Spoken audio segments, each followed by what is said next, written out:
So very good morning, hope you all had a great weekend. A quick look around the markets then as we approach midday here in London.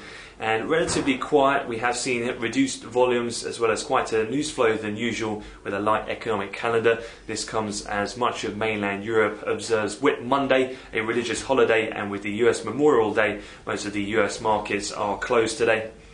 Taking a look then in terms of the actual news flow, we have been underpinned in terms of some relative strength in the euro, given the latest polls that have come this weekend out of Greece. The latest polls suggest then that the New Democracy are leading out of all 5 polls that came out on Saturday and Sunday. That, in combination with the PASOKs, should see enough seats in Parliament to have the pro-bailout form a coalition in terms of those parties in Greece. As such, and aside from the euro gains, we saw early stock market gains as well as tightening in the 10-year government bond yield spreads. However, focus seems to have now turned back to the Spanish situation, particularly their banking system, having late Friday seen the government injecting around 19 billion euros into Bankia, which was more than initial estimates in the run-up to that restructuring plan. We've also had reports out of El Mundo this morning, which has suggested that Spain, in terms of their banks, could need an additional 30 billion on top of the 19 billion already given to Bankia.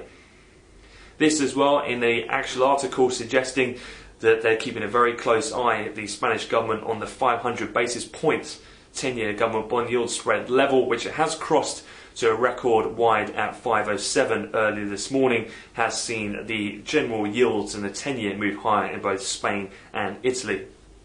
Given that news, then, we have seen a slight pullback in the euro currency. However, it does still remain supported somewhat by those latest election polls.